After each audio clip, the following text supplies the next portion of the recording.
Parshat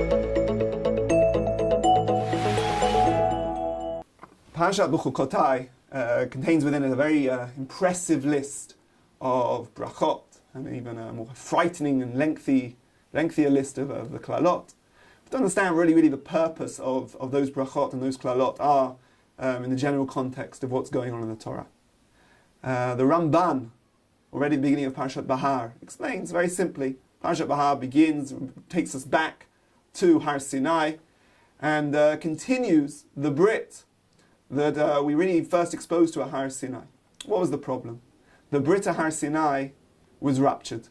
After Har Sinai, after everything described in Parshat Yitro and Parshat Mishpatim, and the Brit Hashem made with us there, Klal Yisrael sinned with a Chet HaEgel, and it was Pogea in the Brit. It ruptured the Brit, it damaged the Brit, to the extent that it was necessary after the Chet HaEgel to form a new Brit between Hashem and Klal Yisrael. And what's described in Parshat Bahar and Bechukotai is really a description of the new Brit. But this time the Brit was to be strengthened. And how is it to be strengthened? With the brachot and the klalot that we read in this week's Parsha. What I'll try and explain is exactly how the brachot and the klalot strengthen that Brit. And it's not just that we heap on a whole list of reward and punishment to emphasize how important it is, but it actually is a fundamental change in the nature of the Brit. The Rambam in the end of Hilchos Teshuvah, describes how, in truth, the Torah does not describe to us here the reward for doing the mitzvot and the punishment if we break them. What's described here is not reward and punishment. Real reward and punishment is no Olam Haba, it's a spiritual reward, and that's not what's described in the Torah.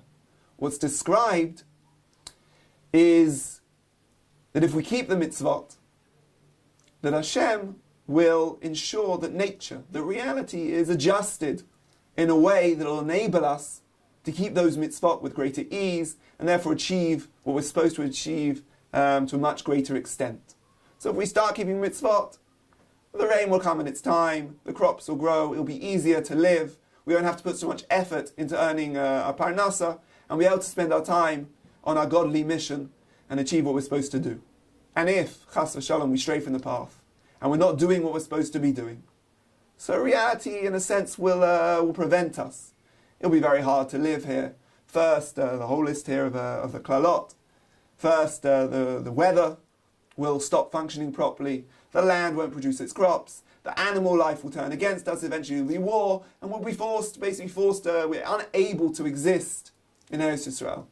The fundamental point here is that what's described in Bechukotai is not reward and punishment, but as a statement that a part of the new Brit, Hashem wired into reality that we simply can't function and exist outside the contents of the Brit. There is no possibility of existence, there's no reality, no option of choosing a different course of life, because the different course of life is simply cut off from our options. This change in reality is really a fundamental part of understanding what Brit means. Often we translate Brit, often it's translated as a contract, conveying rights and obligations of each side towards the other side. But a Brit, it's way more than that. The Ramban describes in Parshat Noach that a Brit is really connected to the word bria, to create. A Brit is the creation of a new entity. It's not an agreement between two parties.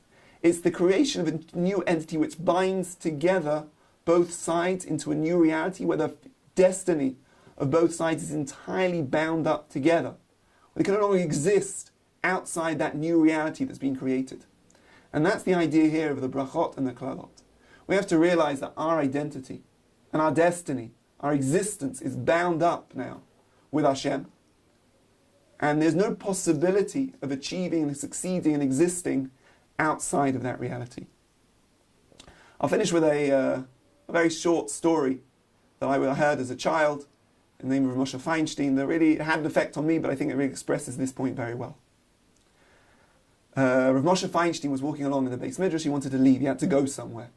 And as he got up, and he started walking towards the door, and suddenly he stopped. He turned around, went back, sat down for a few minutes. A few minutes later he stood up and then left the Beis Midrash. The people who saw him asked, I don't understand what was going on. Why you had to get somewhere, you're in a rush. He said, there was a wall before me. I couldn't walk. Somebody was davening, and I was going to walk in front of them. That's a wall I couldn't walk through. For Rav Moshe Feinstein, halacha was a wall. It wasn't just something he was required to keep, it was a reality. There was no possibility. It was like a physical wall, no possibility of existing outside of that halacha. We all have our walls, right? Most of us, the possibility, even if we were really, really hungry, we wouldn't even consider the possibility, wouldn't even weigh the possibility of eating a ham sandwich. But this Parshat teaches us that's true not just of ham sandwiches. For Moshe Feinstein, it was true of some walking in front of somebody who was davening. It's true of the entire Brit we have the Kodesh Baruch Hu.